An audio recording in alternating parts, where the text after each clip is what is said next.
Sama-sama. Bismillahirrahmanirrahim. Assalamualaikum warahmatullahi wabarakatuh. Alhamdulillahirabbil alamin. Alhamdulillahilladzi hadana li hadza wa ma kunna linahtadiya laula an hadanallah. Allahumma shalli ala sayyidina Muhammad wa ala alihi washabbihi wasallim. Alhamdulillah bi ni'matihi tatimmus shalihat. Segala puji bagi Allah Subhanahu wa taala atas segala ketetapan Allah yang kita sukai. Dan alhamdulillah ala kulli hal, segala puji bagi Allah Subhanahu wa taala atas ketetapan-ketetapan dari Allah yang mungkin saat ini kurang kita senangi. Kenapa? Karena sesungguhnya Allah yang lebih mengetahui apa yang terbaik untuk kita, dan segala sesuatu yang Allah tetapkan untuk kita itu adalah karena kasih sayang dari Allah Subhanahu wa taala. Dan Allah Subhanahu wa taala mencintai kita, bahkan lebih besar cintanya kepada kita dibandingkan cinta kita kepada diri kita sendiri atau cinta ibu kita kepada kita. Segala puji bagi Allah Subhanahu wa taala, salawat dan salam kepada Rasulullah sallallahu alaihi wasallam. Teman-teman, bahagia sekali saya bersama 200 sahabat istilahnya singlilah ya, yang belum menikah, yang masih single.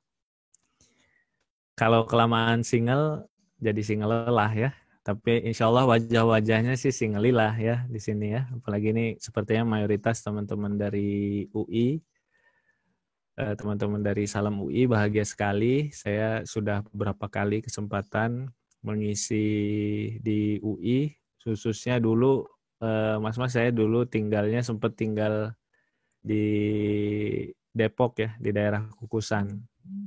Jadi nggak jauh dari Fakultas Teknik saya tinggalnya. Sampai sekarang KTP juga masih KTP Depok. Jadi rumah masih ada di sana. Tapi sekarang saya domisili sekarang di Bandung. Jadi Depok bagi saya adalah kenangan-kenangan yang indah ya. Apalagi UI, tempat saya dan istri biasa olahraga bareng kan. Jalan pagi bareng, sangat menyenangkan. Masjid UI juga tempat biasa sesekali dulu. Sampai tahun 2014 ya, 2015 awal itu sholat, kadang-kadang iktikaf di sana, sesekali iktikaf di sana kalau misalnya akhir Ramadan. Teman-teman, saya sangat berbahagia. Insya Allah kita mungkin sekitar 40 menit ya, 40 menit ke depan akan membahas tentang serba-serbi ta'aruf, dan insya Allah nanti sisanya sampai jam sekitar 5:30 ya, kalau nggak salah ya, kita insya Allah akan tanya jawab. Jadi biasanya kalau ta'aruf ini akan banyak sekali tanya jawabnya, jadi materinya akan saya efisienkan 40-45 menit, sehingga nanti teman-teman semua bisa memaksimalkan ditanya jawab. Saya izin untuk share screen ya teman-teman ya. Jelas ya insya Allah ya layarnya? Jelas Kang Arif. Siap. Oke sebentar. Teman-teman, kita insya Allah akan membahas beberapa hal yang pokok tentang ta'aruf, karena mungkin banyak di antara kita yang tahu atau pernah dengar istilah ta'aruf atau ingin berta'aruf atau melihat-lihat tentang ta'aruf, tapi mungkin perlu kita perdalam atau perlu kita pertegas tentang ta'aruf itu sendiri. Ya insya Allah kita akan membahas tentang 5 hal. Teman-teman panitia, ini sepertinya annotation ya, bisa di setting bagi yang admin. Annotation-nya, yang host-nya bisa. Oke, teman-teman. Kita insya Allah akan membahas tentang 5 hal tentang ta'aruf. Yang pertama adalah urgensi, atau kenapa sih kita itu kalau menjemput jodoh itu perlu lewat jalan ta'aruf. Kenapa nggak langsung nikah saja? Kan ta'aruf itu bukan syarat sah nikah kan? Teman-teman boleh nikah tanpa ta'aruf gitu, selama orangnya mau gitu, mau sama mau. Rukun nikah itu kan hanya 5. Ada calon mempelai pria, mempelai wanita, wali, saksi, 2 orang saksi, dan ijab kabul gitu. Jadi tidak ada syarat sah menikah ta'aruf. Tapi kenapa perlu ada ta'aruf? Nanti kita akan bahas. Kemudian teman-teman yang selanjutnya, apa yang menjadi landasan ta'aruf? Pernah saya beberapa kali ditanya, mas-mas dan mbak-mbak, emang zaman Nabi ada ta'aruf ya, ada tukar CV ya kan? Nanti akan kita bahas. Itu ternyata zaman Nabi ada ta'aruf, tapi tentu saja nggak ada email ya, tidak ada Microsoft Word, tidak ada CV, tapi banyak yang bisa kita bahas bagaimana ta'aruf itu dijalankan di zaman Nabi dan para sahabat. Yang nomor 3, kita akan membahas tentang prinsip-prinsip ta'aruf. Yang keempat, tahapan. Ya, ini langkah konkret kalau misalnya ta'aruf itu tahapan-tahapannya, khususnya bagi yang belum kenal. Yang kelima, ini request dari panitia. Ya, saya nggak tahu ini apakah benar kebutuhan peserta atau kebutuhan panitia ya. Kebutuhan AKCP sepertinya ta'aruf, tapi peserta sepertinya membutuhkan tentang CV ta'aruf. Insya Allah sedikit ya kita bahas, sifatnya teknis ya, sangat bisa untuk dimodifikasi, sangat bisa untuk disesuaikan sama seperti biodata yang lain gitu, teman-teman, sesuai dengan kebutuhan. Tapi kita akan membahas CV ta'aruf itu apa saja. Tentu beda CV ta'aruf dengan CV kerja, beda dengan CV misalnya mengajukan beasiswa ke luar negeri, itu tentu saja ada perbedaan-perbedaannya. Nanti akan kita bahas secara umum dulu. Oke teman-teman, sebelumnya ini saya ingin kita interaktif sedikit. Boleh teman-teman dituliskan kenapa harus ta'aruf? Kalau menurut pemahaman teman-teman, kenapa sih kita perlu ta'aruf gitu? Kalau kita belum kenal dengan calon pasangan kita, kenapa kita perlu ta'aruf? Boleh dituliskan teman-teman di chat.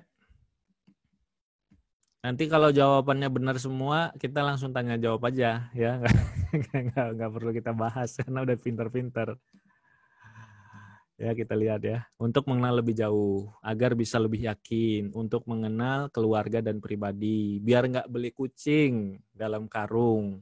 Oh, ini mau ta'aruf sama kucing ya. Beli kucing dalam karung. Kemudian, dia seperti bila untuk melihat visi agar bisa mengenal lebih jauh tanpa berkhorwat, biar visi misi, wah ini bagus-bagus sekali ya, agar menyamakan punya. Tak kenal maka tak sayang, mengenal tanpa pacaran. Oke, siap. Bagus sekali ya, secara umum sih sudah punya gambaran ya, kenapa kita perlu ta'aruf, agar kita mengenal lebih dekat, agar kita mengenal tanpa bermaksiat, agar kita bisa mengenal tanpa berkhorwat. Beli kucing aja kita nggak mau beli kucing dalam karung ya, kucingnya harus dikeluarin ya kan, apalagi kalau misalnya milih calon pasangan kan, nggak mungkin cuma sekedar DM Instagram kemudian disuruh datang ke rumah dong ya kan. Beli kucing aja nggak mau dalam karung, apalagi calon suami kan gitu ya. Kita harus menggunakan logika, akal sehat, kemudian menggunakan panduan dari Allah Subhanahu wa taala, dan boleh tetap menggunakan perasaan kita. Ya, jadi teman-teman, dalam urusan yang paling penting, ya saya kasih analogi sedikit ya. Teman-teman di sini bayangkan teman-teman punya uang 1 miliar. Kemudian ada orang menawarkan untuk kerjasama bisnis. Ya kan? Apakah cukup dengan hanya mengatakan saya sudah klik dengan dia? Sepertinya orangnya baik. Kan nggak cukup. Ya kan? Kita butuh akal sehat, kita butuh lihat portofolionya, ya kan? Kita butuh lihat bagaimana kemampuannya memanage bisnis sebelumnya, kita perlu lihat bagaimana keprofesionalannya, bagaimana tanggung jawabnya, dan lain-lain. Bahkan kita akan menanyakan kepada orang-orang di sekitarnya kan, siapa rekan-rekan bisnisnya sebelumnya, bagaimana tanggung jawabnya. Ini uang 1 miliar ini besar. Gitu. Kita menggunakan akal sehat kita. Kemudian nggak cukup. Sabda Rasulullah, kalau ada sesuatu yang penting dalam kehidupanmu, maka sholat 2 rakaat, berdoa, itu namanya istikharah. Kita biasanya akan istikharah, kan gitu ya. Nah, yang ketiga, selain itu kita juga akan melihat faktor klik di hati kita. Ya kan? Kita udah lihat portofolio tapi kayaknya ada yang nggak srek. Jadi teman-teman, faktor perasaan itu hanya satu faktor.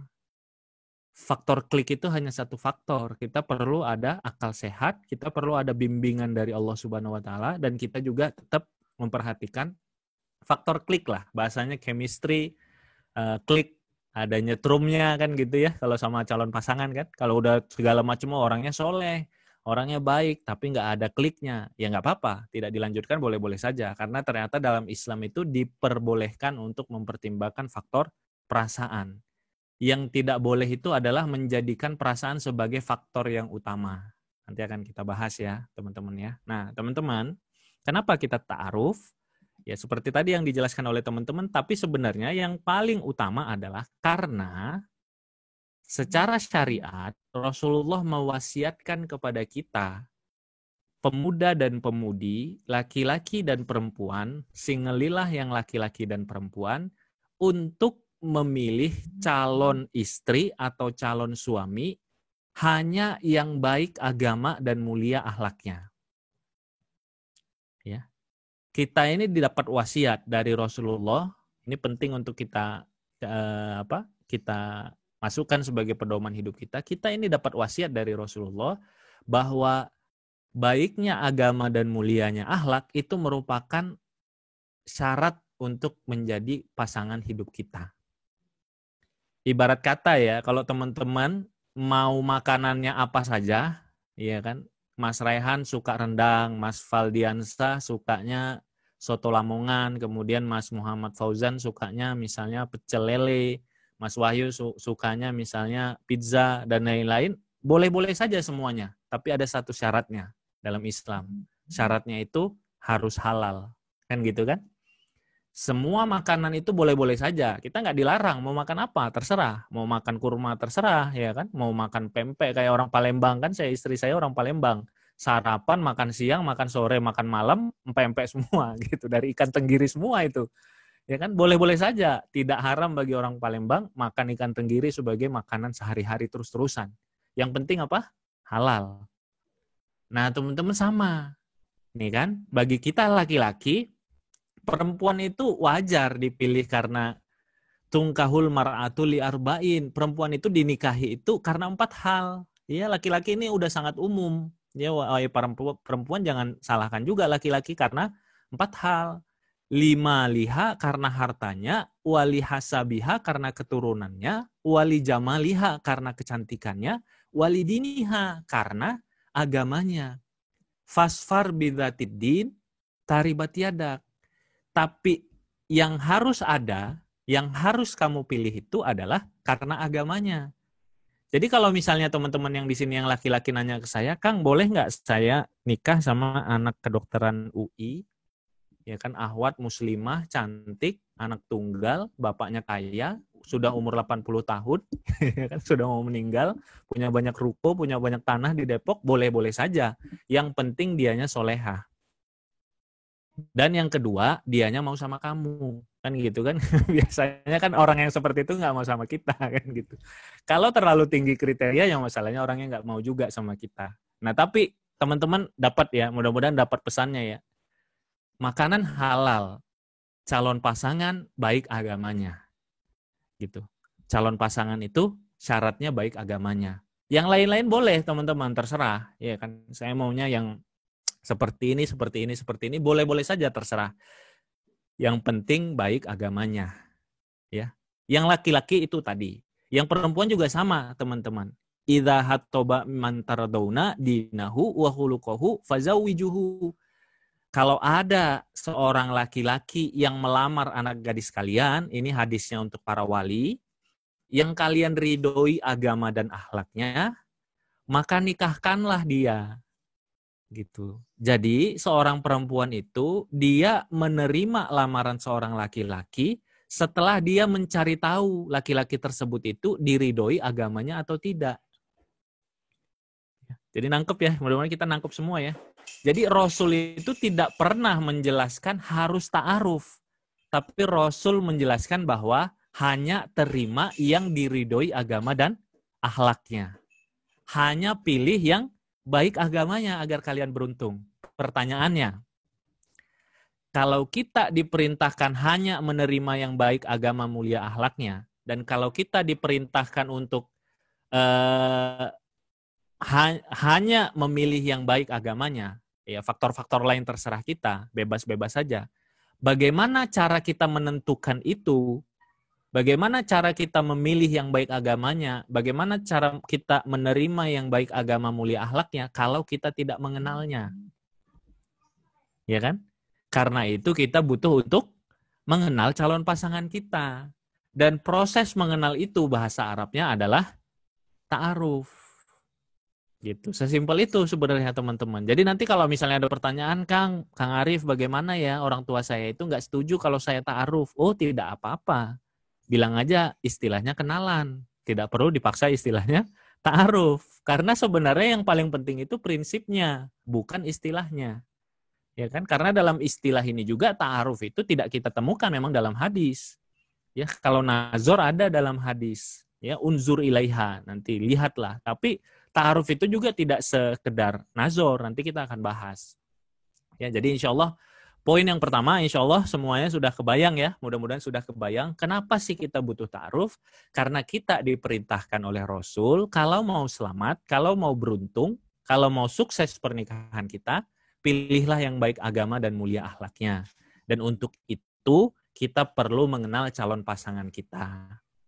Ya, sehingga kalau misalnya teman-teman sudah sangat mengenal, ya bisa jadi ta'arufnya nanti prosesnya tidak serumit atau tidak semendalam atau tidak sepanjang yang belum mengenal. Itu juga jawaban kenapa ya Kang misalnya Fatimah dan Ali itu tidak pakai ta'aruf. Ya jelaslah Roberto, ya kan? Karena Fatimah itu adalah saudara sepupunya, keponakannya Ali. Ali itu ada sepupunya Rasulullah Shallallahu Alaihi Wasallam. Dan Ali itu, ya dari kecilnya itu sudah diasuh oleh Rasulullah. Jadi Rasulullah itu sudah kenal luar dalamnya Ali. Yang ngasuh Ali itu, yang ngebesarin Ali itu adalah Rasulullah. Teman mainnya Ali itu adalah Fatimah. Beda umur mereka itu hanya 4 tahun. Gitu. Jadi teman-teman, kalau teman-teman punya, ya kan, Kang saya punya saudara sepupu, dia tetanggaan dari kecil mandi di sungai bareng, ya kan, SD bareng, SMP bareng, SMA bareng, kuliahnya bareng, bisnisnya bareng, ya kan, yang ngedidik itu bapak saya, kira-kira kami perlu tukar biodata nggak? Nggak perlu. Ngapain tukar biodata, orang udah hafal luar dalam, ya kan? Mungkin yang perlu diperlukan dalam ta'arufnya adalah membahas rencana-rencana ke depan. Tetap butuh untuk ta'aruf, bahas rencana-rencana ke depan. Maksud saya adalah proses ta'aruf ini nanti nggak semuanya seperti yang nanti saya akan jelaskan. Yang akan saya jelaskan ini adalah proses ta'aruf dua orang yang tidak saling mengenal atau belum terlalu mengenal. Ya, jadi biodata itu bukan halal dan haram, teman-teman ya, nanti ya, misalnya ya. Biodata itu bukan halal dan haram karena tidak masuk syarat sah pernikahan itu ta'aruf. Nah, jadi kalau misalnya kita bisa definisikan, ta'aruf itu adalah mengenal, menimbang seseorang yang menjadi calon pasangan hidup kita. Kenapa? Karena tadi kita diperintahkan untuk pilih yang baik agama dan mulia akhlaknya. Insya Allah sudah sangat jelas ya di sini. Nah, bagaimana Kang landasannya? Tadi kan untuk menjawab pertanyaan, memang Kang ada Kang zaman Rasulullah itu ta'aruf? Ada. Ibunda Khadijah sebelum beliau memutuskan untuk mengutus perantara namanya Nafisah binti Munyah, ya, untuk menyampaikan maksud menikah dengan Rasul, itu terlebih dahulu mengutus utusan namanya Maisaroh, pegawai laki-laki ya. Maisaroh ini pegawai laki-laki, pegawai laki beliau untuk menemani Rasulullah berdagang ke Syam. Jadi Maisaroh ini perjalanan panjang bersama Rasulullah selama berbulan-bulan. Pulang dari sana laporannya 2. Yang pertama kepada Ibunda Khadijah laporannya 2. Yang pertama tentang bisnis, tentang bagaimana keuntungan, tentang neraca perdagangan. Yang kedua laporannya tentang sosok Rasulullah sehari-hari. Jadi dilaporin lah, Rasulullah itu orangnya jujur, terpercaya, menjaga pandangan tapi sekaligus ramah, sangat memudahkan urusan, sangat jujur, ya sangat amanah, sangat ahli, sangat profesional dalam pekerjaannya, sehingga Khadijah menjadi kagum. Ya, kagumnya perempuan biasanya dicurhatin sama sahabatnya. Kan biasa kan teman-teman muslimah yang di sini yang lagi ngedengerin kan, kalau kagum itu curhat sama sahabatnya. Sahabat yang dicurhatin ngerti, sehingga Nafisah bilang, orang sebaik kamu nggak pantas kalau misalnya khawatir tentang urusan laki-laki. Bagaimana kalau misalnya aku sampaikan maksudmu ini secara tersirat kepada Muhammad Shallallahu Alaihi Wasallam. Singkat cerita, menikah. Ya, pernikahan yang paling mulia tersebut dimulai dari sosok Ibunda Khadijah yang menyelidiki bagaimana sosok Rasulullah. Itu pun namanya ta'aruf. Proses menyelidiki tersebut. Kemudian, tadi landasannya sudah sangat jelas ya, karena Rasulullah memerintahkan kita untuk memilih calon pasangan yang kita ridhoi agama dan akhlaknya. Bagaimana kita bisa ridho, kita bisa tahu dia baik agama dan akhlaknya kalau kita tidak mengenalnya. Makanya kita perlu untuk ta'aruf. Gitu. Kemudian Rasulullah Shallallahu Alaihi Wasallam pernah memerintahkan Al-Mughirah bin Syu'bah untuk tadi unzur ilaiha, untuk melihat si calon pasangannya sebelum melamar. Bahasa Rasulullah itu agar siapa tahu ada 1-2 hal yang bisa menyebabkan engkau menyukainya dan itu akan menguatkan ikatan kalian. Nah, di sanalah saya memahami dari para ulama juga menjelaskan bahwa boleh untuk memiliki kecenderungan terhadap calon pasangan, ya. Tapi kecenderungan ini nggak harus fisik, ya. Bisa jadi fisik, bisa jadi non fisik. Non fisik contohnya gimana? Contohnya ketika kita bertaaruf dengan seseorang, orangnya cantik banget, tapi nggak nyambung gitu kan, lemot kan. Kita ngomong apa, dia ngomongnya 5 menit kemudian. Nah itu juga bisa jadi nggak tertarik kan gitu ya. Atau orangnya ganteng banget tapi kasar. Ya, setiap ngomong itu kayak yang kemarin lagi viral kan di Bandung kan, nama jenis kue-kuehan odading kan gitu kan. Setiap ngomong itu ada kata-kata kasarnya kan, langsung ilfil kan, perempuan kan seperti itu ya. Jadi ketertarikan ini adalah ketertarikan ketika melihat, bukan hanya terkait dengan fisik, tapi bisa jadi orangnya humoris, bisa jadi orangnya ternyata sangat santun, bisa jadi orangnya kelihatan sangat sabar, terlihat sangat keibuan dan lain-lain. Jadi boleh untuk punya ketertarikan. Justru ketika melihat itu kita ingin mengetes atau melihat kepada hati kita, ada nggak sesuatu yang bisa menarik hati kita, baik dari sisi akhlaknya, dari sisi kepribadiannya, maupun dari sisi tampilan, dari sisi pembicaraan dan lain-lain, gitu ya. Jadi itu merupakan bagian dari ta'aruf, namanya nazor. Selanjutnya teman-teman, bahkan nazor itu kalau penjelasan dari Jabir bin Abdullah radhiyallahu anhu, beliau ini adalah salah satu ya kalau nggak salah orang nomor 5 yang paling banyak meriwayatkan hadis Nabi Shallallahu Alaihi Wasallam. Nazor itu boleh secara tidak resmi atau tidak diketahui. Jadi kalau nazor yang tadi itu kan bertemu ya dengan didampingi pendamping. Nazor yang tidak resmi ini bukan ngintip ya. Nazornya misalnya gini ya. Mas Rehan misalnya lagi ta'aruf sama Ahwat, ya kan? Ahwat UI juga. Beliau itu jadi guru misalnya. Ya kan, nggak jadi guru di mana, di sekolah mana gitu ya. Nah, Mas Rehan itu pengen tahu bagaimana sehari-harinya si calonnya ini ketika mengajar atau jadi guru. Nah, beliau ini kondisinya normal, non-COVID ya. Beliau datanglah ke sekolah tersebut, pura-pura ada keponakannya yang sekolah di situ, ya kan, celingak-celinguk, ngeliatin bagaimana ngajarnya, judes nggak, baik nggak, kayak gitu. Itulah contohnya. Atau yang perempuan, misalnya kalau ingin ngelihat si seorang laki-laki, bisa dia ketika melihat, oh ini ihwannya ternyata laki-lakinya aktif di Salam. Nah, hari ini dia kayaknya akan menjadi MC kajian, ya sengaja datang, ya tanpa memberitahu karena ingin melihat kan gitu ya. Jadi kebayang ya maksudnya di sini itu melihat agar bisa tahu kesehariannya itu seperti apa. Baik itu dia lihat langsung atau seperti Bunda Khadijah tadi mengutus orang atau minta bantuan kepada orang untuk melihat kesehariannya. Nah, yang selanjutnya ta'aruf yang dilakukan juga di zamannya para sahabat oleh Umar bin Khattab ketika beliau menjadi Amirul Mukminin.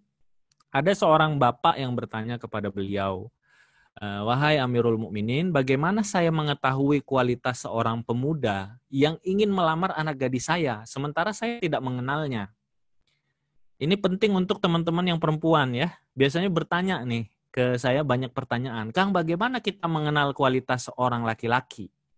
Nah ini teman-teman, ada jawabannya dari Umar bin Khattab. Kata Umar bin Khattab, selain engkau berusaha mengenalnya langsung dari dirinya, jadi kita tanya kepada dirinya ya, tanyakan juga kualitas orang tersebut kepada 3 pihak ini. Yang pertama, kepada orang yang lama bersama dengannya atau perjalanan jauh dengannya. Karena ini akan ketahuan bagaimana kesehariannya. Tanyakan aja teteh-teteh sama teman kosannya. Atau sama kalau dia orangnya suka naik gunung, kan biasanya yang suka naik gunung paham ya. Kalau naik gunung itu akan ketahuan tuh bagaimana akhlak sehari-harinya. Atau bagaimana ya kondisi kebiasaannya sehari-hari gitu kan. Kalau orangnya memang rajin tahajud, naik gunung juga dia bisa jadi tetap tahajud. Kalau orangnya terjaga sholatnya, naik gunung juga secapek-capeknya dia tetap akan sholat subuh tepat waktu gitu kan.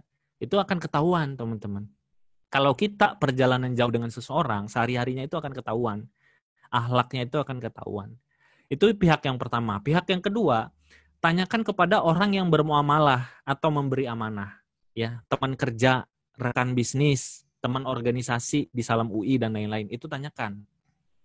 Karena laki-laki ini yang dipegang, ya, salah satu sifat yang harus paling penting untuk dipegang adalah tanggung jawab. Dan tanggung jawab ini terlihat dari amanah dia melaksanakan pekerjaan, kemudian melaksanakan amanah organisasi, kemudian melaksanakan amanah bisnis. Nah, ini perlu ditanya. Yang ketiga, kalau bisa bahkan tanyakan kepada orang yang pernah berdebat atau bertengkar atau bersengketa. Ya, kenapa? Karena akan melihat bagaimana si laki-laki tersebut standar akhlaknya yang paling rendah itu seperti apa. Saya pernah membaca sebuah jurnal ya teman-teman. Untuk mengetahui bagaimana seseorang itu apakah pelaku KDRT atau tidak, teman-teman nggak cukup melihat apakah dia misalnya rajin sholat atau tidak. Rajin ke tempat ibadah atau tidak. Karena atau apalagi mencari tahu misalnya di masjid bagaimana. Tapi tanyakan bagaimana ketika dia marah. Ya, jadi ketika ta'aruf boleh ditanya kalau misalnya marah yang dilakukan seperti apa, atau tanyakan kepada orang-orang yang terdekatnya, kepada saudaranya, kepada sahabatnya, bagaimana kalau misalnya marah seperti apa.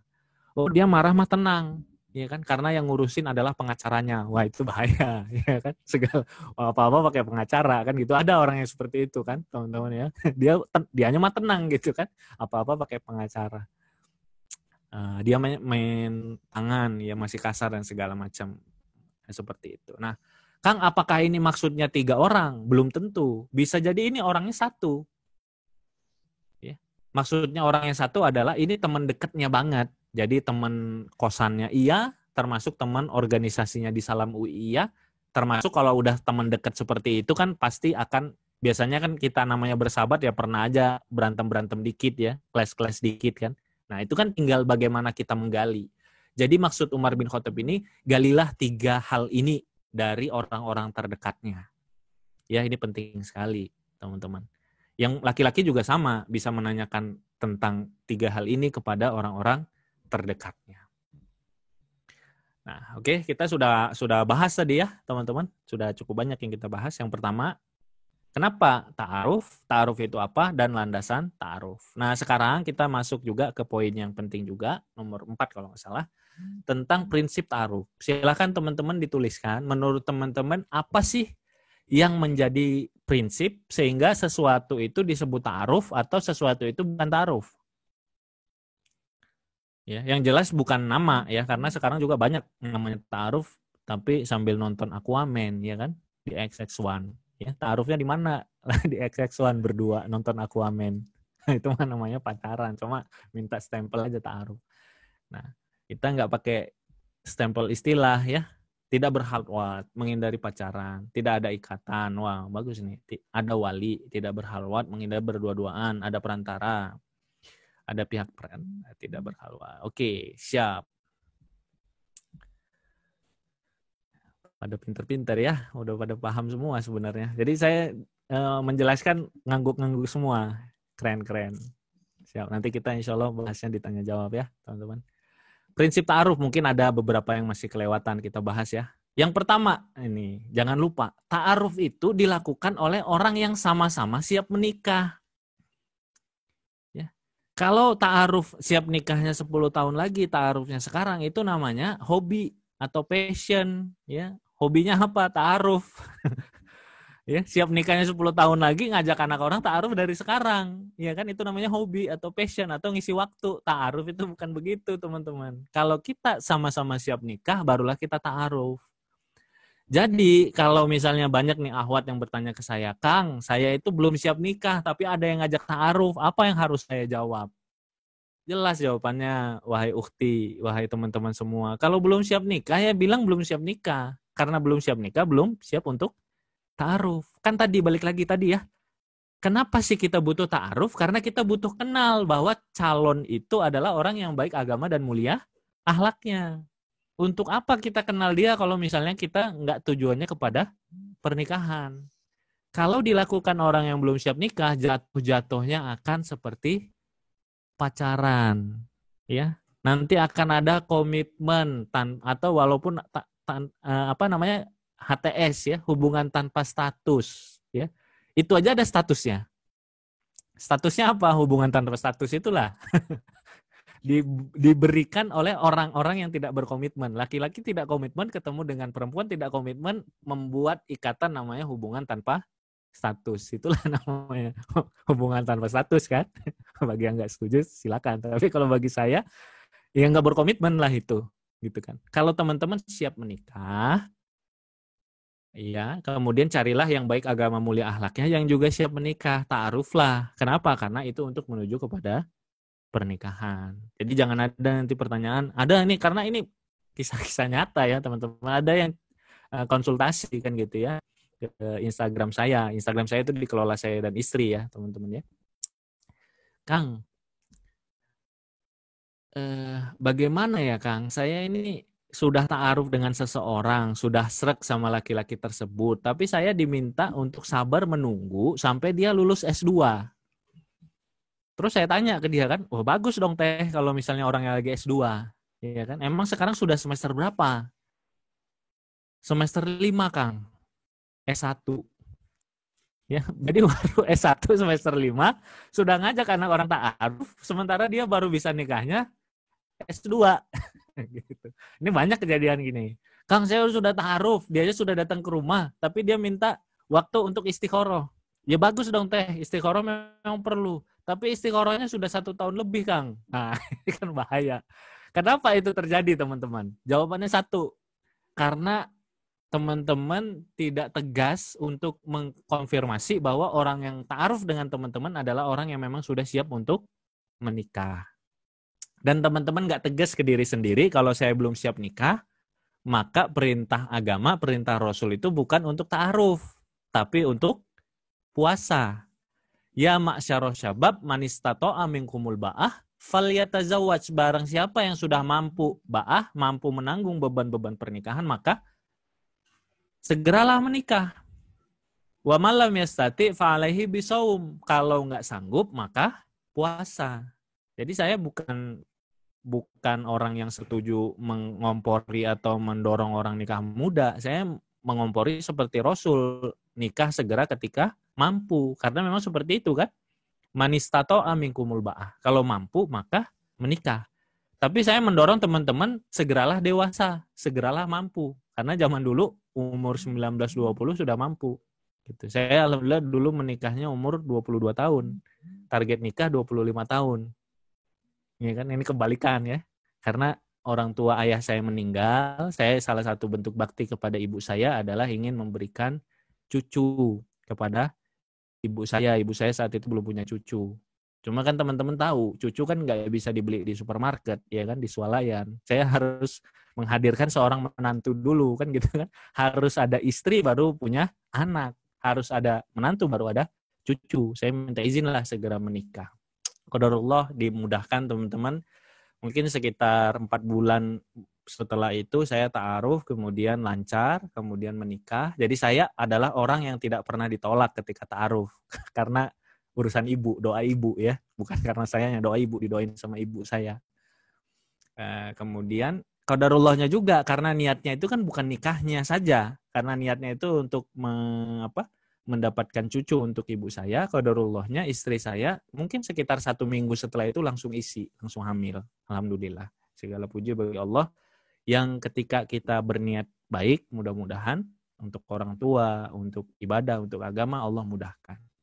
Jadi yang pertama teman-teman, ta'aruf itu dilakukan oleh orang yang sudah siap nikah. Ya. Jadi kalau ada ahwat, kalau ada laki-laki yang ngajak ta'aruf, apalagi bukan lewat murabi atau lewat perantara, atau lewat saudaranya, ngajaknya langsung.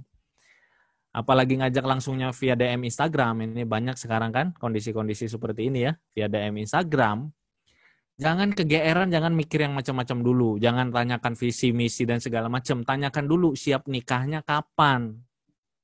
Ya kan, nanti kejadian tuh. Udah bahas visi, misi, segala macam kan. Sudah bahas visi, misinya pakai mind mappingnya Tony Buzan kan, tahunya siap nikahnya 5 tahun lagi, berantakan. Yang pertama jadi dilakukan oleh orang yang siap nikah. Yang selanjutnya adalah tadi ya, kriteria utama adalah baiknya akhlak, baiknya agama, mulianya akhlak. Ya, kalau disebut ta'aruf, nggak ada lagi insya Allah pertanyaan, Kang, bagaimana ya Kang, saya ini suka sama seseorang yang ingin ta'aruf tapi orangnya masih belum Islam, Kang, non Muslim gitu. Nah itu sudah bukan bahasan kita lagi, insya Allah yang itu. Kemudian tadi seperti mayoritas disampaikan teman-teman, tentu saja yang disebut ta'aruf itu menjauhi maksiat, tidak berdua-duaan. Simpelnya ada yang mendampingi. Ya, disebutnya pendamping kah, perantara kah, siapakah orangnya? Bisa jadi orangnya orang tua, bisa jadi orangnya saudara, bisa jadi orangnya murabbi-murabbiyah, ustadz ustazah, kiai, nyai, atau orangnya bisa jadi sahabat kita. Ya, sahabat yang sudah menikah. Kalau misalnya belum dapat ya nggak apa-apa, yang belum menikah juga yang penting dia mau menemani kita. Yang penting kalau misalnya belum menikah, bikin gentleman agreement bahwa sahabat yang jadi pendamping tidak akan menikung teman-teman, ya kan? Karena sekarang itu ada istilahnya TS ya, tikung syariah. Ya, ahwat minta temenin sama sahabatnya yang ahwat, sama-sama sudah singelillah selama 7 tahun. Ketemu sama Ikhwan yang soleh, yang lucu ya. Ya kemudian sahabat yang pendampingan ini ngelihat, wah kayaknya yang cocok sama saya gitu, sehingga ditikung lah. Kejadian. Ini kejadiannya dari zaman dulu, dari zaman sahabat. Kita nggak cukup waktunya, tapi ada kejadian Salman Al-Farisi mau nikah dengan seorang wanita muslimah solehah dari Madinah, minta didampingi sama Abu Darda. Tapi kalau ini bukan sengaja ya, kita didampingi sama Abu Darda karena Salman kan orang dari Persia ya, orang rantau. Abu Darda orang Madinah. Datanglah Abu Darda sebagai juru bicara. Sahabat Rasulullah ingin nikah dengan putri bapak. Bagaimana tanggapannya? Kata si bapak ini, saya sih setuju-setuju saja. Salman itu adalah sahabat dekatnya Rasul, tapi nggak tahu Mas Anang, ya, bukan Mas Anang ya, nggak tahu putri kami, gitu kan? Nggak tahu putri kami. Saya tanyakan ke putri kami. Ditanya ke dalam kamar, putrinya gimana? Ternyata teman-teman, putrinya jawabannya begini. Terima kasih atas lamarannya Salman, atas ajakan ta'arufnya Salman. Tapi mohon maaf belum bisa untuk diterima. Tapi ada tapinya. Kalau misalnya yang mau mengajak menikah adalah Abu Darda, maka putri kami sangat ingin menikah dengan Abu Darda. Singkat cerita, menikahlah Abu Darda dengan gadis tersebut, ya. Dan tidak seperti bayangan teman-teman, Salman mah kalem saja, ya. Dia setelah menikah, Abu Darda menikah, nggak sengaja di satu jalan itu di kitabnya, kitab Qisasul Aulia ya, kisah-kisah para wali-wali Allah, bagaimana keikhlasannya Salman. Salman nggak sengaja ketemu di jalan dengan Abu Darda. Abu Darda kan malu kan? Ya teman-teman bayangkan yang laki-laki ya. Tiba-tiba teman-teman disuruhnya jadi juru bicara, tiba-tiba teman-teman yang nikah dengan ahwat tersebut kan gitu kan. Teman-teman kalau ketemu kan takut ya. Takut di apa-apain kan gitu ya. Kalau Abu Darda malu gitu. Abu Darda ngelihat yang sisi lain lah gitu kan. Dipanggil sama Salman. Abu Darda kesini, engkau kan sahabat dekatku. Aku malu wahai Salman. Kata Salman gini, ini susah ya, ini pelajarannya susah. Ya, saya juga nggak minta teman-teman seperti ini, tapi biar tahu aja, ini ada informasi aja. Kata kata Salman, sesungguhnya yang harusnya malu itu aku. Karena aku dulu pernah menyukai seseorang yang ditakdirkan Allah menjadi istrimu. Wah, itu kan berat ya. Kalau kita kan ngomongnya nggak gitu ya.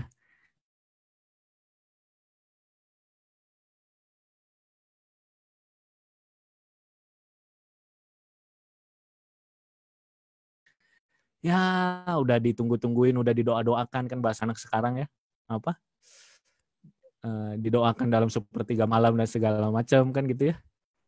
Taunya nikahnya sama orang, jagain jodoh orang kalau anak sekarang gitu. Tapi kalau sahabat tauhidnya kepada Allah beda, ya. Mereka justru melihat bahwa kalau sudah ditakdirkan ya itu berarti yang terbaik.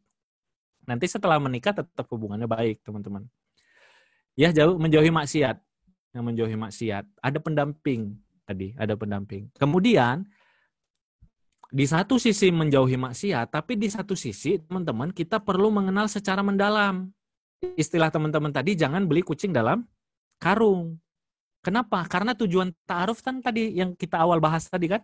Tujuan ta'aruf adalah kita mengenal bahwa orang tersebut baik agama, mulia akhlaknya. Jadi jangan sampai teman-teman ikut agitasi-agitasi. Sekarang itu ada kesannya itu kalau ta'aruf makin cepat itu makin baik. Hitungannya hari-harian. Hitungannya kadang-kadang jam-jaman. Ya. Wah, ta'arufnya bagus, sesuai sunnah gitu misalnya, atau sesuai dengan Islami gitu. Hanya kenal beberapa hari atau hanya kenal beberapa jam gitu. Bagaimana kita bisa mengenal? Padahal ketika Amirul Mukminin Umar bin Khattab ditanya oleh seorang ayah, saya nggak kenal dengan seorang pemuda, apa yang harus saya lakukan? Selain kenal dari dirinya, tanya dari orang-orang terdekatnya. Bagaimana kita mengatakan saya mah sudah beriman, sedangkan Ibunda Khadijah yang saat itu dijuluki At-Thahirah, dia mengutus Maisarah untuk juga melihat bagaimana akhlaknya Rasulullah sehari-hari selama perjalanan dari Mekah ke Syam, kemudian kembali lagi ke Mekah. Jadi maksud saya, kalau tadi ya di awal kita analogikan untuk urusan 1 miliar aja kita nggak berani asal-asalan, apalagi untuk urusan calon pendamping hidup kita. Benar, jodoh itu sudah Allah takdirkan. Tapi benar juga kita diwajibkan untuk memilih yang baik agama, mulia akhlaknya. Seperti rezeki sudah ditakdirkan, kita juga tetap diperintahkan untuk menjemput rezeki dengan cara yang baik, dengan cara yang cerdas, dengan bekerja keras, kan sama juga. Jadi kalau untuk urusan jodoh, kalau bagi saya ya, teman-teman mengeluarkan effort selama 1-2 bulan itu sangat worth it. Sangat worth it. Pengalaman saya sama sahabat-sahabat, teman-teman tidak akan pernah bersyukur, bukan maksudnya gini ya, ketika menikah yang disyukuri itu adalah sosok pasangan kita. Bukan alhamdulillah dulu prosesnya itu cuma 15 hari, coba 16 hari, betapa ruginya saya. Enggak pernah seperti itu. Alhamdulillah prosesnya cuma 40 jam, 48 jam. Ya. Coba kalau sampai 72 jam. Ya, alangkah ruginya saya. Nggak pernah. Yang kita katakan, alhamdulillah istri saya solehah. Alhamdulillah istri saya support saya. Alhamdulillah suami saya orangnya tanggung jawab. Alhamdulillah suami saya support pendidikan saya. Kan gitu kan teman-teman kan? Teman-teman nggak akan pernah mendapati orang menikah karena cepatnya. Atau karena tanggal pernikahannya. Alhamdulillah ya. Nikahnya di hari Kamis, coba hari Jumat gitu kan. Hari Kamis kita undang orang lagi pada puasa sunnah semua, jadi nggak banyak yang makan. Nggak pernah kayak gitu teman-teman. Ya, nggak pernah kita bersyukur karena waktu walimah, waktu ta'aruf dan lain-lain. Tapi memang benar, ta'aruf itu juga jangan lama-lama. Ya, ta'aruf itu jangan lama-lama, maksudnya ya jangan sampai tahun-tahunan ya. Ta'aruf apa sampai berapa tahun gitu. Tapi kalau misalnya teman-teman butuh waktu 1 bulan, 2 bulan itu sesuatu yang wajar. Seperti teman-teman nggak mungkin lulus dari UI kemudian memutuskan apakah kerja di multinasional atau kerja di BUMN ataukah kerja PNS ataukah nanti berbisnis. Nggak mungkin kan teman-teman memutuskan di perusahaan A atau B hanya dalam waktu 72 jam atau 48 jam, benar nggak? Teman-teman butuh waktu kan berminggu-minggu. Ya, saya dulu ketika lulus dari kampus, saya dulu kuliahnya di ITB S1-nya, sekarang saya lagi S2 di UIN.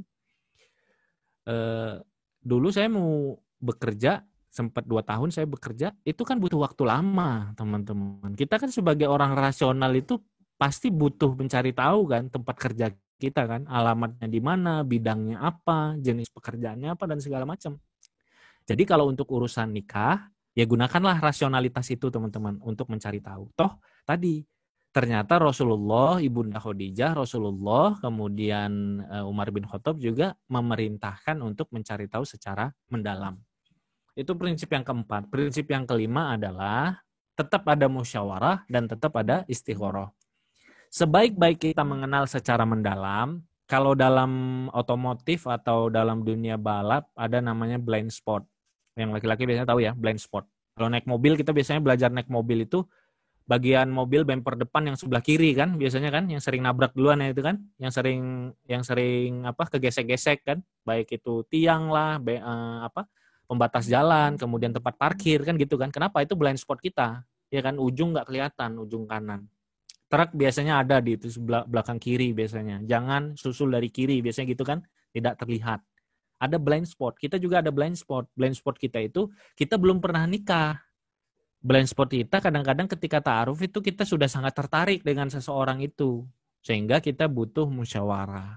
Ya, butuh dapat masukan dari orang-orang guru agama kita, dari orang tua kita tentu saja, yang paling utama orang tua, kemudian guru agama, kemudian saudara, kemudian sahabat-sahabat kita yang sudah menikah.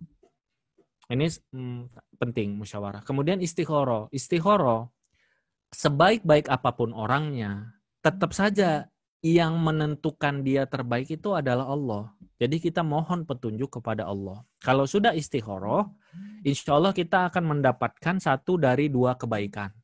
Kalau orangnya memang dia, doa istikharah nanti teman-teman boleh pelajari ya. Doa istikharah itu kita berdoa, kalau orangnya memang dia, maka kita akan ditakdirkan, dimudahkan, dan diberkahi. Tapi kalau dia itu bukan orangnya atau dia tidak baik untuk kita, maka kita doa agar kita dijauhkan darinya, dia dijauhkan dari kita diberikan keridoan, dan kita diberikan takdir yang lebih baik atau ganti yang lebih baik. Jadi dua-duanya baik, teman-teman. Kalau orangnya memang dia, ya dia. Tapi kalau orangnya bukan dia, teman-teman minta hati yang ridho dan teman-teman minta ganti yang lebih baik. Jadi mana-mana aja baik kalau sudah istikharah. Itu ya prinsip-prinsip ta'aruf. Kita waktunya semakin mepet ya teman-teman ya. Targetnya tadi jam 5. Oke, yang selanjutnya. Beberapa tahapan ta'aruf teman-teman. Beberapa tahapan ta'aruf ya. Yang pertama, kalau misalnya belum terlalu mengenal, teman-teman bisa bertukar biodata. Ya, bertukar biodata. Nanti kita akan bahas sedikit ya biodata ya. Kemudian teman-teman, biasa, ini sangat biasa dengan adanya kemudahan komunikasi sekarang. Nah ini ya, ini kan sebenarnya hanya metode-metode. Zaman 10 tahun yang lalu nggak ada grup WA, atau 20 tahun yang lalu gitu. Mungkin dulu itu email-emailan, kan gitu ya. Ini metode saja. Boleh teman-teman bikin grup WA, ada pendamping. Ini untuk menjaga biar nggak berdua-duaan. Percayalah kalau misalnya ada pendamping, insya Allah nggak akan tergoda kita untuk ngebangunin sholat tahajud, ya kan, nanya sudah makan atau belum, karena berat bos, yang ngejawab nanti murobiahnya, ya kan, yang laki-laki nanya sudah makan belum, yang jawab murobiahnya sudah, saya sudah makan, ini sambil ngasih makan anak, kamu mau apa, kan gitu. Jadi teman-teman itu untuk ngebantu kita sebenarnya, untuk ngebantu kita, ya. Untuk membantu kita. Kenapa ya? Karena kita sangat mudah untuk digoda untuk hal-hal tersebut. Kemudian bertemu langsung tadi dengan didampingi pendamping. Kemudian melihat aktivitas kesehariannya. Tadi yang contoh Jabir bin Abdillah atau contoh tadi saya kasih contoh Mas Rehan ya. Kalau misalnya ahwat calonnya misalnya jadi guru. Itu tadi kita sudah bahas sebenarnya beberapa hal-hal ini. Kemudian menanyakan kepada orang-orang dekatnya. Tadi yang tentang ajarannya Umar bin Khattab radhiyallahu anhu ya. Tanyakan kepada orang terdekatnya tentang kesehariannya, tentang amanahnya, dan tentang bagaimana dia mengelola amarahnya ketika dia bertengkar. Ya. Kemudian berkenalan dengan keluarganya. Boleh dalam ta'aruf itu, kalau misalnya orang tua kita meminta ataupun tidak meminta, sangat boleh untuk kita berkenalan dengan keluarganya. Kalau jauh gimana Kang? Kan ada telepon, ada video call. Ya, saya dulu ketika kakak saya mau nikah dengan calonnya, saya sebagai wali kakak saya berkenalannya dengan telepon-teleponan dengan calon kakak saya. Dan segala sesuatu sekarang ada teknologi memudahkan sebenarnya. Jadi teman-teman, ini adalah tahapan-tahapan. Saya sudah memberikan slideshow ini ke teman-teman panitia. Nanti mungkin kalau ada yang membutuhkan bisa dibagi. Intinya tahapan-tahapan ini itu sudah kita bahas tadi ya. Bertukar biodata, berkomunikasi di grup, bertemu langsung, melihat aktivitas keseharian, menanyakan kepada orang-orang terdekat, dan lain-lain. Boleh nggak ditambah-tambah dengan yang lain? Boleh-boleh saja. Sifatnya kan metode. Ya, misalnya sekarang ada tes psikologi, ya kan, ada kemudian yang mau misalnya tes kesehatan reproduksi dan lain-lain, itu boleh-boleh saja. Melengkapi hal-hal tersebut boleh-boleh saja. Bahkan ke depan mungkin kalau misalnya ada umur dunia ini masih ada ya. Misalnya 100 tahun lagi bisa jadi ta'arufnya itu masukin sidik jari kemudian udah keluar tuh data kita. Ya kan? Bisa jadi kan seperti itu kan? Kan nggak perlu tukar biodata lagi. Nanti kan bisa jadi ngasih scan barcode KTP kita kemudian sudah keluar tuh datanya Mas Fayas misalnya kan. Apa aja tuh. Kesehariannya ngapain, kerjaannya apa.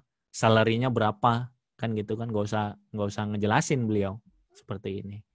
Jadi itu kan metode sesuatu yang sifatnya bisa berubah. Jadi boleh-boleh saja di luar ini selama tidak memberatkan dan selama tadi prinsipnya itu saling menjaga agar tidak bermaksiat dan berdua-duaan. Terakhir ya teman-teman, terkait CV ini singkat saja. CV itu prinsipnya adalah selengkap-lengkapnya tentang diri kita, apa saja ini ya, tentang informasi diri, tentang pendidikan, tentang organisasi. Ini diasumsikan kita belum terlalu mengenal. Jadi sebaiknya yang selengkap-lengkapnya. Kenapa Kang selengkap-lengkapnya? Saya mah mau presentasi aja nanti kan. Waktu ketemu sama calon saya. Percayalah teman-teman. Teman-teman bukan veteran ta'aruf ya. Teman-teman kalau ta'aruf nanti akan grogi-grogi juga gitu. Saya dari dulu ngomong itu sudah terbiasa di kampus seperti ini. Gitu kan, saya aktif di organisasi, di himpunan. Tapi ketika saya ta'aruf grogi juga ternyata. Grogi, saya megang gelas, goyang airnya teman-teman. Padahal nggak gempa, goyang itu. Pas saya lihat istri saya, airnya tumpah. Istri saya lebih grogi lagi ternyata. Jadi teman-teman yang laki-laki dan perempuan, jangan ngerasa, saya mah sudah biasa Kang, saya ikut klub debat, saya mah ketua salam Kang, saya ini. Pas ta'aruf menunduk ya, nanti nunduk gitu, ngeliatin kaca. Ya, syukur kalau kacanya mantul ya, bisa ngelihat wajahnya dari kaca. Kalau kacanya dari kayu ya udah nggak kelihatan gitu. Pengen ngelihat tapi malu kan gitu kan. Ketika ta'aruf mah kita pengen ngelihat tapi malu gitu. Dan nggak pengen kelihatan, pengen ngelihat banget gitu. Jadi ketika ta'aruf itu tidak akan selancar itu. Makanya nanti butuh juga pendamping itu biasa. Pendamping itu maksudnya bisa memoderatorin. Kan kayak saya ini kan enak ya, ada moderatornya Mas Rehan. Jadi kalau misalnya nanti dalam itu kan moderator biasanya akan memecah kebuntuan. Biasa kan moderator gitu ya. Kalau tidak ada pertanyaan, biasanya sudah disiapkan itu. Baiklah, Kang, sambil menunggu teman-teman yang lain, saya sebenarnya punya pertanyaan. Sebenarnya itu udah disiapin. Nah, biasanya pendamping gitu juga. Nanti kalau biasanya itu saya kan mendampingi ya, binaan-binaan atau sahabat-sahabat saya. Kalau grogi sama-sama grogi ya sudah, terpaksa saya yang nanya kan gitu kan. Nanya ke yang laki-laki, nanya yang perempuan. Gitu. Nanti setelah agak cair barulah mereka yang ngomong gitu. Nah, biodata itu kenapa penting tadi? Karena kita sebenarnya tidak lancar ketika menjelaskan. Dan akan sangat lama ini kan data-data ini kalau kita jelaskan dalam pertemuan kan, mau berapa jam kita menjelaskan. Jadi datanya itu cukup tulisan saja. Ya, organisasi, pekerjaan atau usaha, kegiatan di luar pekerjaan, informasi keluarga, kriteria calon, disebutin kriteria calonnya. Kalau kriterianya dari awal udah nggak masuk, ya udah nggak usah pertemuan, ya nggak usah tahap selanjutnya. Ibaratnya kalau tes kerja udah dokumen udah gagal gitu, udah nggak nyambung gitu kan, udah nggak cocok gitu. Ngapain dipaksain? Kriteria calon nggak sesuai dengan apa yang memang sudah fix diharapkan. Kondisi keberagaman diri tadi ya, terkait dengan belajar agamanya, terkait dengan ibadahnya sehari-hari, terkait dengan ibadah-ibadah sunnahnya, terkait dengan akhlaknya, kondisi beragama keluarga, kebiasaan sehari-hari, akhlaknya yang menonjol itu apa, visi misi hidup, visi misi berkeluarga, rencana terkait anak-anak, rencana terkait pekerjaan, usaha, profesi mendatang, pengelolaan keuangan dan lain-lain. Jadi ini bisa ditambahkan kan misalnya ya rencana pernikahan, apalagi zaman COVID seperti ini, rencana pernikahan apakah di gedung harus nikah karena orang tua saya adalah orang kaya banget, rencana pernikahan. Kemudian tadi misalnya kalau misalnya keberagaman bisa belajar agamanya di mana, kajiannya rutinnya berapa hari sekali atau periodenya berapa, ustadz-ustadz yang diikuti siapa, buku-buku yang dibaca apa gitu. Nah itu banyak yang bisa ditambahkan hal-hal tersebut. Intinya adalah bagaimana kita bisa memberikan informasi yang lengkap menyeluruh tentang diri kita, pendidikan kita, beragamanya kita, akhlaknya kita, visi misi dan rencana kita, dan juga terkait pekerjaan, bisnis, dan keseharian kita. Termasuk juga urusan keluarga kita. Mungkin demikian ya teman-teman yang bisa saya sampaikan. Insya Allah mudah-mudahan cukup jelas. Kita tadi sudah membahas ini ya teman-teman ya, beberapa hal yang kita sudah bahas ya. Di sini ada 5 hal ya tentang urgensi ta'aruf, landasan ta'aruf, prinsip ta'aruf, tahapan ta'aruf, dan sifat ta'aruf. Kita mungkin sekitar setengah jam sampai jam setengah 6 bisa melanjutkan di sesi tanya jawab. Saya kembalikan kepada teman-teman panitia. Terima kasih. Wassalamualaikum warahmatullahi wabarakatuh. Waalaikumsalam warahmatullahi wabarakatuh. Baik, mungkin itu sekian dari materi dari Kang Arif. Nah, semoga bagi peserta mungkin udah mulai terbuka gitu ya, bagaimana cara kita ta'aruf, bagaimana cara melaksanakannya nanti seperti itu. Nah, mungkin kita akan masuk ke sesi pertanyaan ya nanti sekarang. Nah, untuk sesi pertanyaan yang tadi sudah saya bilang, jika ingin bertanya boleh langsung bertanya di kolom chat, atau kalau saya ingin tanya anon bisa langsung chat private ya ke saya sendiri, di chat Zoom saja boleh. Nah, mungkin saya langsung pertanyaan pertama ya. Nah, ini ada pertanyaan dari Kasabila. Jadi, Assalamualaikum warahmatullahi wabarakatuh. Izin bertanya, seseorang dapat dikatakan siap menikah itu dari segi apa saja? Nah, kalau merasa masih belum mature dan merasa diri masih seperti anak kecil, nah itu bagaimana cara membangun perasaan siap itu, Kak? Jadi yang pertama, langsung dijawab aja ya, Mas ya. Ya, boleh. Jadi yang pertama disebut siap ya, ba'ah ya. Ba'ah itu menurut para ulama itu kan salah satu itu, ba'ah itu menurut, suara saya bergema nggak ya?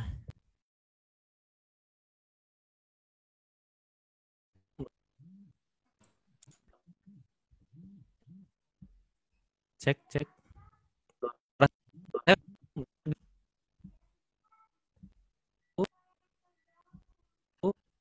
Suaranya bergema nggak, Mas?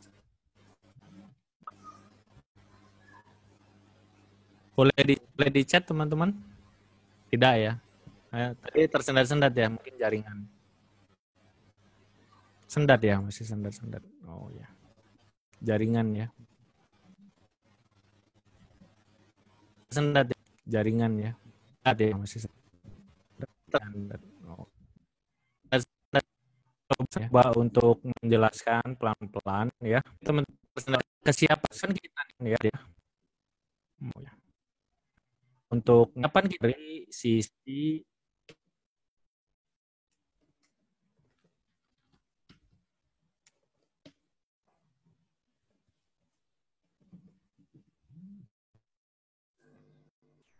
tes. Kalau sekarang sudah jelas? Sudah, Kang. Sudah ya. Bismillahirrahmanirrahim. Jadi teman-teman, yang pertama kesiapannya adalah komitmen kita beragama, komitmen kita berislam. Tapi dalam hal ini sebenarnya disebut siap itu ya minimal hal-hal yang wajib ya. Sholatnya gitu kan, terkait dengan akidah ya kita sudah selesai, dan kita sudah menghilangkan akhlak-akhlak buruk yang parah. Ya misalnya akhlak buruk itu misalnya gemar berbohong, hobi mencuri, dan lain-lain. Kenapa? Karena prinsipnya kan menikah itu sebenarnya kita menambah amanah. Kalau terhadap diri sendiri kita masih belum bisa, ya nanti kita akan menzolimi calon pasangan kita. Itu yang pertama. Kita sudah komitmen dengan hal-hal yang mendasar, yang pokok, yang wajib dalam agama. Yang kedua, ba'ah itu kita minimal sudah tahu ilmu terkait dengan amanah dan tanggung jawab kita. Karena ba'ah, penjelasan dari para ulama termasuk Imam Nawawi, ini adalah kemampuan menanggung amanah atau beban pernikahan. Jadi bagaimana kita bisa melaksanakan beban pernikahan atau melaksanakan tanggung jawab pernikahan kalau kita nggak tahu ilmunya. Tapi ini simple sebenarnya. Kalau kita mau, kita baca buku, kita dengarkan kajian Ustadz, mungkin kita dalam waktu 20 jam, 10-20 jam, kita juga sudah paham ilmu tentang amanah-amanah pernikahan. Yang kedua ilmu. Yang ketiga adalah kesiapan mental. Nah, ini lebih mendalam daripada ilmu. Kesiapan mental ini teman-teman minimal kalau misalnya menuju pernikahan, teman-teman lihatlah bagaimana orang tua. Kalau teman-teman perempuan, lihat bagaimana ibu menjalankan tugasnya di rumah, bagaimana mengelola rumah, mengelola keuangan, itu kan membantu pendidikan dan lain-lain. Kalau misalnya bisa, malah teman-teman itu coba untuk membantu ibu yang perempuan, yang laki-laki juga sama. Bagaimana Bapak tanggung jawab di luar, tanggung jawab dengan tetangga, dan lain-lain.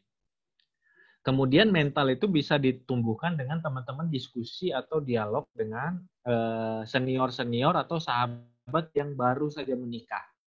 Sehingga teman-teman punya bayangan seperti apa sih pernikahan kalau misalnya tidak hanya kita lihat dari sosial media. Ya kan? Kadang-kadang kan kita melihat itu punya kesalahan melihat pernikahan itu karena kita melihat dari postingan orang yang baru menikah. Ya postingan orang baru menikah itu ya bulan madu gitu kan. Postingan orang yang baru menikah itu ya tentu saja hal-hal yang indah. Tapi kan yang ingin kita siapkan mental kita bukan indahnya saja. Nah, itu kita penting untuk mengetahui. Ya, tapi yang lebih penting juga adalah tentang amanah-amanahnya. Yang selanjutnya kalau laki-laki tentu saja disebut ba'ah itu adalah dia mampu menafkahi, dia punya penghasilan. Ya, mau itu pekerjaan atau usaha, terserah. Yang penting dia mampu menafkahi karena kewajiban laki-laki itu adalah menafkahi istri dan anak-anaknya. Dan biasanya juga kalau boleh ditambahkan yang disebut siap menikah adalah kita dapat restu ridho dari orang tua untuk segera menikah. Ya kalau orang tua sendiri belum kita bisa yakinkan, bagaimana orang tua anak orang lain atau orang tua dari calon pasangan kita. Kan gitu. Bagaimana calon mertua mau kita yakinkan kalau orang tua kita sendiri aja belum yakin terhadap kita, anaknya ini bisa untuk menikah. Mungkin gitu. Oke, baik. Nah, itu. Terus saya mau tanya, apakah mungkin kalau saya sudah jelas, alhamdulillah ya. Nah, mungkin kita lanjut ke pertanyaan berikutnya. Ini ada pertanyaan dari Anon, bisa saya langsung bacakan. Assalamualaikum warahmatullahi wabarakatuh. Kang, saya mau bertanya, berapa lama waktu yang ideal untuk dua orang yang sedang bertaaruf untuk bisa saling mengenal, nah hingga merasa proses perkenalan itu sudah cukup dan yakin untuk melanjutkannya ke tahap khitbah. Nah, karena di sini dia itu ada seorang ikhwan yang datang kepada ayahnya dan minta izin untuk bertaaruf dengan saya, dan dia itu bingung kenapa ditanya itu butuh waktu berapa lama untuk proses dia itu bingung berapa lama waktu yang dibutuhkan untuk proses kenal itu bagaimana ya Ustaz? Ya, jadi ini ya, kita kan tadi melihat ya, ketika kita ingin mengetahui bagaimana seseorang itu secara mendalam, tadi kita perhatikan ada beberapa tahapan-tahapan tadi kan. Ada 1, 2, 3, 4, 5, 6, ada 6 tahapan. Dan masing-masing tahapan ini kan butuh waktu. Kita anggap saja misalnya satu waktu ini butuhnya sekitar 1 pekan sampai 2 pekan. Berarti kan butuhnya itu sekitar 1,5 bulan sampai 3 bulan. Kira-kira seperti itulah. Gitu. Jadi sebenarnya tahapan-tahapan ini kalau dilakukan dengan serius dan fokus, insya Allah bisa segera selesai. Tapi kalau misalnya dilakukannya berlama-lama, lebih lama. Jadi kalau jawaban simpelnya itu teman-teman, ya antara 2 sampai 3 bulan cukup insya Allah. Oke, jadi seperti ya. Semoga pertanyaan itu bisa dijawab ya. Oke, lanjut ke pertanyaan dari Kak Sahada. Assalamualaikum warahmatullahi wabarakatuh. Bagaimana caranya mengendalikan perasaan pada seorang ikhwan yang dia sendiri itu sudah siap, namun keluarganya itu belum merestui? Dan apakah lebih baik saya mundur agar tidak terjebak perasaan yang seharusnya belum ada pada yang bukan mahram atau bagaimana itu? Ya, jadi kalau misalnya perasaan agak sulit juga ya. Mengelola perasaan ini mungkin yang dikuatkan sebenarnya begini, cinta kita kepada sesuatu itu dipengaruhi oleh cinta kita kepada hal yang lain. Ya, biasanya kalau kita sangat cinta kepada Allah, kepada orang tua, kita itu tidak akan terlalu mencintai orang lain sedemikian cinta, gitu ya. Kalau kita sangat cinta kepada Allah, kadang-kadang kita kepada makhluk agak biasa-biasa saja. Gitu. Jadi teman-teman mungkin yang bisa dilakukan adalah menguatkan cinta kepada Allah dan menguatkan cinta kepada orang tua kita, termasuk kepada sahabat-sahabat kita. Itu yang pertama. Ya, kita kalau cinta itu biasanya tergantung dengan mencinta yang lain. Kalau cinta yang lain itu kosong, adanya satu orang itu yang bisa dicintai, ya kita habis-habisan mencintai orang tersebut, biasanya gitu. Sampai kadang-kadang tidak terkendali. Kemudian yang selanjutnya, kalau misalnya orang tersebut belum mencintai orang tuanya, ya kita anggap tadi ya, dia belum siap untuk nikah, jadi tidak perlu ta'aruf sekarang. Jadi stepnya itu jangan dibikin ribet, teman-teman. Jangan dibikin rumit. Stepnya itu satu-satu. Ya, kalau kalian sudah selesai satu urusan, maka bergeraklah ke urusan yang lain. Kan gitu kan di Al-Quran ya. Kalau sudah selesai satu urusan, maka laksanakan urusan yang lain dengan sungguh-sungguh. Ya, kalau nggak bisa dalam satu waktu banyak, ya jangan banyak. Jadi selesaikan dulu restu dari orang tuanya. Kalau sudah dapat restu untuk segera nikah, baru ta'aruf.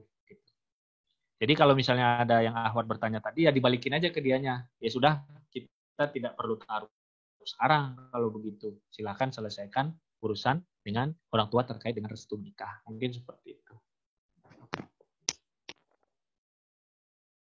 Oke, baik. Kita lanjut ke pertanyaan berikutnya. Ini ada dari Ajeng. Assalamualaikum. Ada bilang ta'aruf itu seumur hidup. Lalu ketika ta'aruf di awal pernikahan itu ada yang bilang ta'aruf itu seumur hidup. Lalu ketika ta'aruf di awal pernikahan itu, untuk enam dalamnya apakah ada batasannya? Nah, lalu bagaimana jika awal ta'aruf itu banyak kelihatan kurangnya dari pasangannya itu? Terus bagaimana cara membedakan kekurangan itu untuk menjadi pilihan antara dimaklumi atau lanjut ke pernikahan atau ditinggalkan? Ya, tadi ya, tentu saja batasannya tadi yang sudah sangat dijelaskan oleh Umar bin Khattab tadi ya. Bagaimana kita melihat tanggung jawabnya, bagaimana kita melihat kualitas agama akhlaknya, bagaimana kita melihat akhlaknya yang paling rendah ketika dia misalnya bertengkar, bagaimana cara dia memuliakan ibunya, misalnya bagaimana cara dia memuliakan saudara perempuannya. Nah, kemudian teman-teman ya boleh bertanya hal-hal yang terkait dengan misalnya pekerjaannya. Kalau yang perempuan misalnya bertanya tentang maishahnya, kemudian tanyakan tentang kegiatan-kegiatannya, sahabat-sahabat terdekatnya, dan yang lain. Ya tentu saja itu nggak akan lengkap ya. Saya sama istri saya juga ibaratnya sekarang masih terus akan mengenal, kan gitu ya. Kita dengan saudara kita aja sampai sekarang masih terus mengenal. Benar, ta'aruf itu seumur hidup, tapi tidak kita pertentangkan dengan kita berusaha mengenal secara mendalam. Sesuai batasan yang tadi, bahwa kita itu perlu minimal tahu agama dan akhlak orang tersebut. Dan secara umum dalam Islam itu ada namanya kafa'ah. Jadi kita perlu juga tahu bagaimana pendidikannya. Karena kan kita kalau misalnya berpendidikan berharap juga yang berpendidikan juga gitu. Sama-sama yang kuliah misalnya itu wajar-wajar saja dalam Islam ada kafa'ah. Jadi mudah-mudahan itu kebayang ya. Tentu nggak bisa mengenal secara mendalam, secara umum. Kan saya seperti sama istri, setelah ta'aruf berusaha mengenal baik kan setelah nikah kaget-kaget juga kan ternyata ada sifat-sifat yang nggak bisa terdeteksi juga kan ketika ta'aruf. Tapi minimal sebelum ta'aruf itu kita sudah berusaha mendalami, jangan sampai hal-hal yang pokok dari sifat-sifatnya kita tidak tanyakan dan kita tidak cari tahu kepada orang-orang terdekatnya. Kan itu sangat berbeda ya teman-teman ya. Sifat seseorang itu kan kalau kita tanya kepada sahabat-sahabat dekatnya kan minimal tahu. Saya kalau misalnya mau nanya Mas Rehan, sahabat dekatnya sama Mas Valdiansyah misalnya. Saya tanyakan, bisa sebutin nggak 10 sifat yang paling menonjol dari Mas Rehan misalnya. Disebutin. Berarti kan saya secara umum sudah punya bayangan nih. Ya kan? Apakah Mas Rehan ini seperti apa? Gitulah teman-teman. Tapi kalau teman-teman nanti jadi calon istrinya Mas Rehan, walaupun teman-teman sudah dapat 10 sifatnya, teman-teman setelah menikah 1-2 bulan akan kaget-kaget juga. Ternyata ada sifat ke-37 yang saya tidak sangka, kan gitu kan. Kan manusia itu bukan 10 sifatnya. Ada ratusan, misalnya seperti itu. Jadi mudah-mudahan kebayang ya. Jangan juga karena kita, ta'aruf itu kan, nikah itu kan ta'aruf seumur hidup. Tapi teman-teman nggak nyari tahu sifat-sifat utamanya, gitu. Jadi dari awal itu udah kaget karena ketidaktahuan informasi tersebut. Seperti itu ya. Tadi pertanyaan selanjutnya apa, Mas? Berikutnya ini. Oke. Bagaimana cara mencari akhwat yang benar lingkungannya? Dari Ubaidillah. Nah, bagaimana kita mencari emas? Carilah di toko emas. Ya kan? Teman-teman kalau datang ke Alfamaret, Indomaret nggak ketemu emas. Ya kan, datangnya ke toko emas. Bagaimana mencari akhwat yang solehah? Carilah di komunitas-komunitas keislaman, komunitas dakwah, komunitas solehah. Nanti ketemunya kalau misalnya di konser musik, ya, kemudian di klub malam dan lain-lain, ya, Beda. Intinya cari emas di toko emas, walaupun itu butuh untuk taruh lagi kan gitu ya. Minimal itu jadi sumber awal lah, landasan awal orangnya berkegiatan di tempat yang baik, sahabat-sahabatnya baik. Kenapa? Sabda Rasulullah kan ada, agama seseorang itu terlihat dari sahabat-sahabat terdekatnya. Kalau dia sahabat-sahabat dekatnya baik, kegiatannya di lingkungan baik, ya mudah-mudahan minimal secara umum orangnya baik. Nanti kita tinggal kenali lebih dalam. Mungkin gitu jawabannya. Oke, kita lanjut ke pertanyaan Alia. Apakah pendamping sendiri itu harusnya sudah menikah atau belum?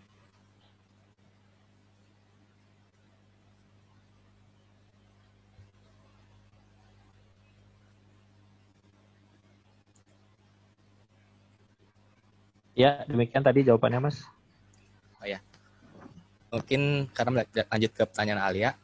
Assalamualaikum, apakah pendamping sendiri itu harusnya sudah menikah atau bagaimana?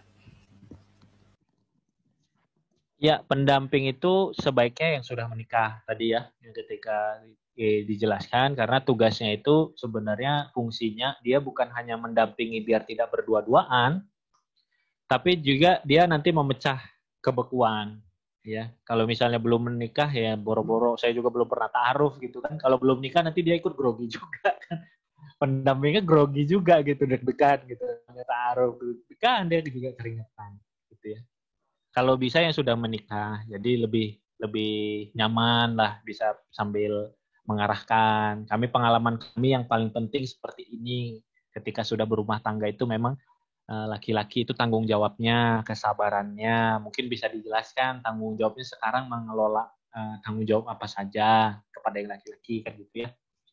Tapi kalau misalnya belum menikah, nggak ketemu nih, mungkin karena kurang banyak teman yang senior, temannya banyaknya yang seangkatan sama yang belum nikah, atau teman seangkatannya pada belum nikah semua, ya nggak apa-apa, daripada tidak ada sama sekali. Ini kan bukan masalah halal haram, dosa nggak dosa. Ya. Boleh-boleh saja, yang penting teman yang belum nikah ini mau untuk membantu dan tadi jadi sesuai dengan fungsinya lah, menemani kalau misalnya ada yang kurang-kurang bisa dibantu dengan pertanyaan dan lain-lain. Saya pernah menemani seorang muslimah itu, pendampingnya ibunya bisa jadi belum terlalu paham tentang ta'aruf, tapi ibunya bawa list pertanyaan. Ya, kan tadi yang muslimahnya itu grogi, jadi diem aja, kan nggak bisa nanya. Yang nanya ibunya, tapi ibunya kan bisa jadi nggak paham juga apa yang ditanya. Tapi sebelumnya sudah browsing-browsing, sudah nanya-nanya ke Ustadz, jadi ibunya punya list pertanyaan, sampai 10 pertanyaan atau lebih gitu kan, ditanya. Ini Kang ini gitu kan, nanti kalau misalnya apa, pertanyaan pertama apa. Jadi nggak apa-apa, boleh-boleh saja. Jadi pendamping itu jadi orang yang mendampingi si perempuan atau yang laki-laki untuk menanyakan juga membantu. Kalau misalnya yang calonnya atau orang yang jadi orang yang bertaruh itu sangat grogi sehingga nggak bisa lancar bertanya. Mungkin demikian kan? Oke, baik Ustadz. Nah mungkin ini pertanyaan selanjutnya tuh ada pribadi itu Ustadz. Jadi ditanyakan bagaimana proses akang ketika ta'aruf gitu. Apakah diperbolehkan? Ya, boleh. Oke, jadi tanya bagaimana proses harus sama istrinya dulu. Terus Oke. Ini dulu aja. Iya, jadi tadi prosesnya ya, saya bulan Februari akhir ayah saya meninggal, kemudian Februari akhir itu juga saya minta izin kepada ibu saya dan diizinkan. Saya itu kan belum punya rencana nikah kan saat itu ya, baru ya saat itu juga gitu. Karena rencananya kan 25 tahun. Tapi saya merasa diri saya sudah cukup dewasa dan sudah memenuhi. Saya saat itu kan sudah bekerja, artinya sudah ada penghasilan, sudah belajar, sudah komitmen, tadi minimal yang wajib-wajib dan lain sebagainya. Saya belajar tadi seperti hal-hal yang kurang saya pelajari dari buku, datang ke kajian, dengar ceramah MP3 saat itu ya. Bulan Mei saya sampaikan kepada Ustadz saya untuk bulan Mei ya kalau nggak salah, untuk bisa dibantu untuk bertaruh. Singkat cerita Ustadz saya menyerahkan kepada saya mencarinya. Ya kan, saya tanyalah kepada jaringan saya kan jaringan di kampus ya, saya kepada teman-teman seangkatan saya, siapa ahwat yang paling solehah gitu aja saya. Soalnya saya pengen nyari menantu buat ibu saya. Saya dulu aktivitasnya di himpunan. Kalau di ITB itu himpunan itu yang sangat heterogen gitu. Jadi saya bukan aktif di Salman. Ya, kalau di ITB kan di Salman ya. Yang soleh-soleh mah di Salman gitu. Saya nggak paham gitu ininya, nggak terlalu paham. Pahamnya sedikit-sedikit. Saya tanya sama sahabat-sahabat saya, ada 2 sahabat rekomendasinya sama. Yang nomor 1 namanya istri saya, gitu, calon istri saya. Ya udah berarti orangnya ini gitu. Saya sampaikan ke ustadz saya, ada orangnya, udah ada orangnya ini. Tapi saya nggak tahu apakah orangnya mau atau tidak dan segala macam. Tolong dibantu ya. Akhirnya singkat cerita bulan Juni ya, bulan Mei sekitar beberapa pekan, 3-4 pekan setelahnya, tukaran biodata, kemudian ada bertemu beberapa kali ya, didampingi dengan pendamping. Ya tadi saya belum sempat merasakan atau alhamdulillahnya tidak merasakan ditolak atau prosesnya tidak berjalan karena tadi didoakan sama ibu saya. Kemudian di bulan Juni akhir saya dengan calon mertua sekaligus menanyakan menghitbah secara tanda petik kalau bahasa kita tidak resmi karena yang datang baru saya ditemani sama sahabat, belum dengan orang tua saya. Orang tua saya saat itu lagi umroh. Kaget juga orang tua saya bilang saya udah mau datang ke calon mertua gitu. Orang tua saya mendoakan. Nah, yang agak menarik ini teman-teman. Saya kan target nikahnya itu cepat, kenapa? Karena ingin ibu saya punya cucu kan gitu kan. Kalau nggak cepat kan saya bisa jadi nggak jadi nih sama si Ahwat ini. Itu yang sekarang jadi istri saya. Qadarullahnya ternyata 1 minggu, kalau nggak salah 1 minggu sebelumnya, saudara kembar istri saya itu sudah dilamar orang. Saudara kembar istri saya ini di Jerman. Ya, mau berangkat ke Jerman. Sudah di Jerman, dilamar orang. Dan tanggal pernikahannya sudah ada, tanggal 18 Oktober. Saat itu bulan akhir Juni, ya 18 Oktober. Qadarullahnya juga, AA-nya atau kakak laki-laki yang nomor 1 sudah ada tanggal nikahnya juga, bulan Februari tahun 2009. Jadi saudara iparnya bulan Oktober 2008, saudara kembarnya bulan Oktober 2008, kakaknya yang nomor 1 bulan Februari 2009. Saya ditawarkan bulan Juni tahun 2009, 1 tahun ke depan, gitu. Hampir batal itu kan. Jadi 1 tahun ibaratnya harus menunggu, sehingga saya lihat ke calon istri saya, akhirnya nego. Calon istri saya membantu menyampaikan bahwa untuk segera melangsungkan pernikahan. Berhasillah meyakinkan papanya agar menikahnya itu saudara kembarnya tanggal 18 Oktober, saya dan istri saya nikahnya tanggal 19 Oktober. Kami walimahnya itu 4 orang dalam 1 hari. Jadi saudara kembarnya, beliau, saya, dan suaminya. Jadi di pelaminan itu ada 4 orang. Pelaminannya ada 4 orang. Saya baru lulus, istri saya baru lulus, saudara kembarnya baru lulus. Undangannya 300, yang datang 1.800. Untung tempatnya gede. Dan alhamdulillahnya cateringnya cukup. Ya, walaupun cateringnya itu cuma sekitar 600. Alhamdulillah cukup 1.800. Saya ingat banget teman-teman saya di organisasi di BEM ya. Ada di organisasi BEM. Telat datangnya jam 3. Makanannya habis, kami belikan nasi padang. Karena sudah habis. Ya, itu berkahnya juga ya. Berkahnya juga nikah. Kalau nggak lama dari pernikahan, jadi semua panitianya itu sahabat-sahabat ya. Yang jadi MC sahabat, gratis semua lah. Sahabat-sahabat semua gratis, tempatnya juga luas itu di GSG, SMA 8 dan segala macam. Mungkin kalau bisa saya sampaikan apa yang jadi hikmah pelajaran dari proses saya, kalau kita niatnya lurus, Allah bantu.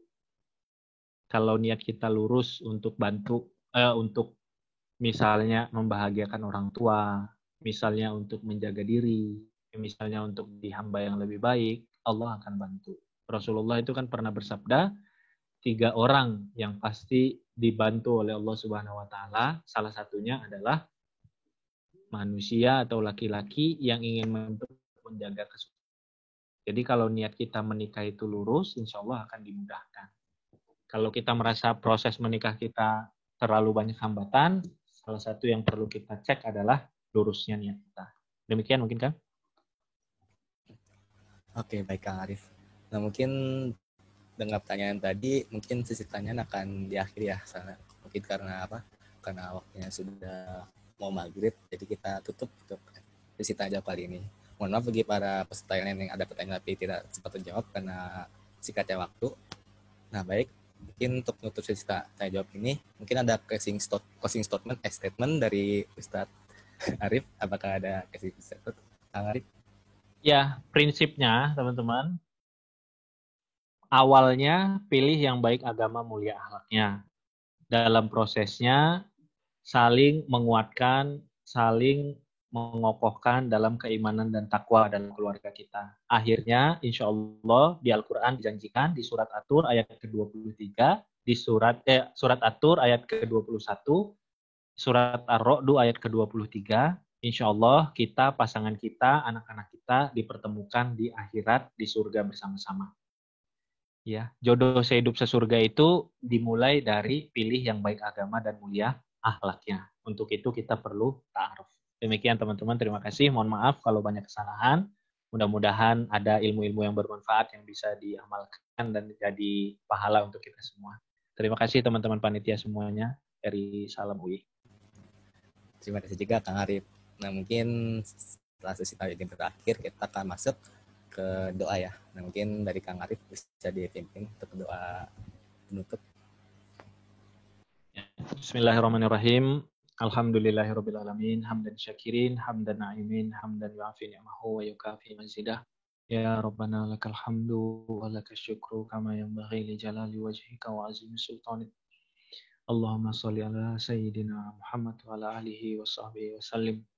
Rabbana zalamna anfusana wa illam taghfir lana wa tarhamna lanakunanna minal khasirin.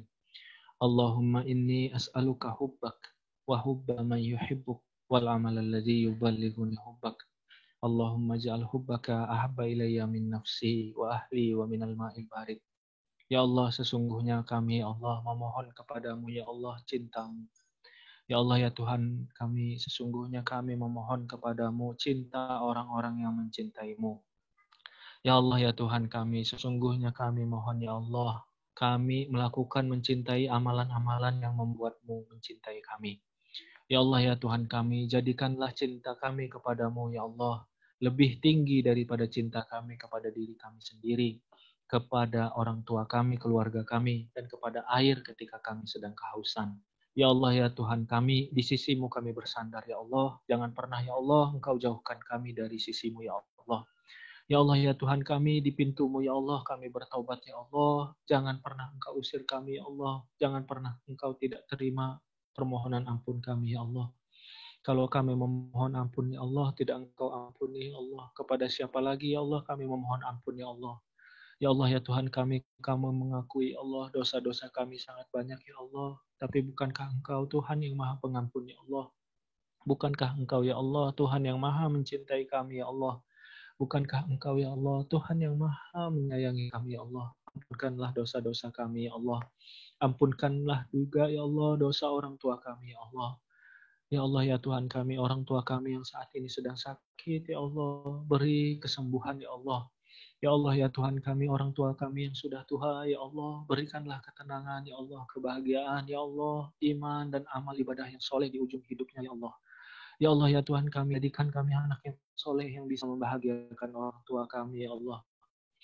Ya Allah ya Tuhan kami, orang tua kami yang sudah meninggal ya Allah, lapangkan kuburnya ya Allah. Ampunkan dosa-dosanya ya Allah. Terima ya Allah, sempurnakan pahalanya ya Allah.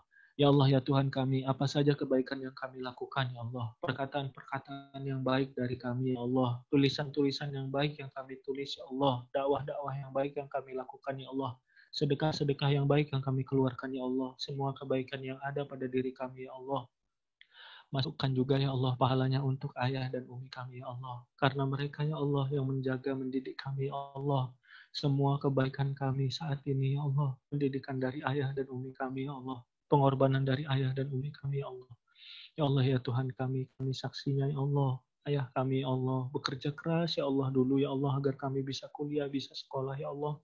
Kami saksinya ya Allah, ibu kami ya Allah susah tidak tidur ya Allah malam hari ya Allah untuk mendidik kami ya Allah, untuk mendoakan kami ya Allah. Bahkan sampai sekarang ya Allah kami sudah dewasa pun ibu kami ya Allah malam hari selalu ya Allah bangun ya Allah untuk mendoakan kami ya Allah. Berikan kesehatan ya Allah untuk ibu kami ya Allah. Berikan amal yang soleh untuk ibu kami ya Allah. Ya Allah ya Tuhan kami, anugerahkan juga keselamatan ya Allah untuk seluruh manusia, khususnya kaum muslimin dan muslimat ya Allah. Saudara-saudara kami ya Allah yang saat ini kelaparan ya Allah, kenyangkan perutnya ya Allah. Yang saat ini tidak punya selimut ya Allah, tidak punya pakaian yang layak ya Allah. Jadikan kami kuat, jadikan kaum muslimin kuat, jadikan manusia itu bisa peduli ya Allah.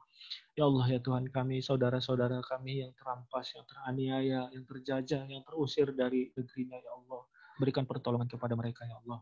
Rabbana gfir lana wali walidayya. Rabbana gfir li wali walidayya walil muslimin walil mu'minina yawma yaqumul hisab. Rabbana atina fid dunya hasanah wa fil akhirati hasanah wa qina azabannar. Subhana rabbika rabbil izzati amma yasifun. Wassalamun alal mursalin walhamdulillahi rabbil alamin. Amin ya rabbal alamin. Jazakallahu khairan kali ini atas kesempatannya kali ini ya. Nah mungkin